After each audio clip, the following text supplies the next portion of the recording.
தாவேக்காவை எதிர்த்து நீங்கள் குரல் கொடுக்குறீங்களே, உங்களுக்கு பயமாக இல்லையான்னு கேட்பாங்க.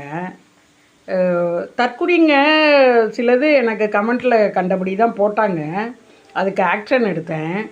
ஏப்பா, ஒரு 50 வருஷமாக இருக்கிற கட்சியை தாவேக்காவே எதுக்குது. அது நேத்திக்கு வந்த கட்சியை நான் எதிர்த்து 4 குரல் அவர் சொல்கிறதுக்கு சொல்கிறதில்ல என்ன வந்தது? சக்தியை பற்றி என்ன திருக்குறள் எழுதியிருப்பாரு? ஒரு கற்பனையா? அநீதி, அராஜகம், தில்லுமுள்ளு இவையெல்லாம் திமுக முதற்றே உலகு.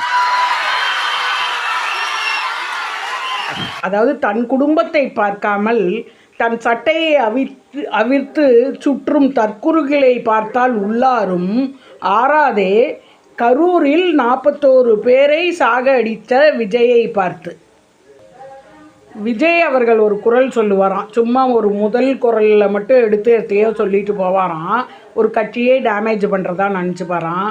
அவரை அவ்வளவு குரல் சொல்லி நாங்கள்லாம் சொல்லியிருக்கோம் பாருங்கள். 1330 குரலும் இந்த ஆளை பற்றி டேமேஜ் பண்ணி சொல்லுவார். திருவள்ளுவர் இருந்திருந்தார். அவர் திருவள்ளுவர் எங்கள்கிட்ட சொல்லியிருக்கார், மக்கள் சக்தியே நீ நான் சொன்ன மாதிரி சொல்லு அப்படின்னு. அதுதான் தற்கூறிகள் தன் குடும்பத்தை பார்க்காமல் விஜயை பார்த்து சட்டையை சுழற்றுவதை பார்த்தால் உள்ளாரும் மாறாதே விஜய் கரூரில் ஏற்படுத்திய 41 பேர் சாவு. இன்னொரு குரலும் சொல்லட்டுமா? ஈவிகே விஜயினால் கரூரில் 41 பேர் இறந்தது மறப்பது நன்று தாவேக்காவுக்கு ஓட்டு போடாமல் இருப்பது. இதை எப்படி இருக்கு? இதையும் வைரலாக்குவோமா?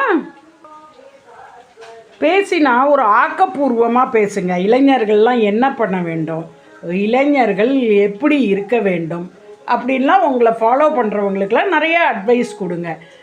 குடும்பத்தில் இளைஞர் எப்படி குடும்பத்தை பார்க்க வேண்டும், பொது வாழ்க்கையில் இளைஞர்கள் எப்படி இருக்க வேண்டும், நீங்கள் தாவேக்க வந்தால் என்னென்ன செய்வீர்கள், நல்லது என்னென்ன செய்வீர்கள், எதற்கெல்லாம் அநியாயத்திற்கெல்லாம் ஆர்ப்பாட்டம் செய்வீர்கள், போராட்டம் செய்வீர்கள், இது மாதிரி சொல்லுங்கப்பா.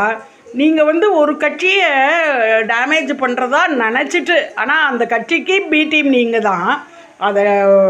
அதுக்கு நான் தான் எதிரின்னு சொல்லி நீங்களும் பேசிகிட்ருக்கீங்க.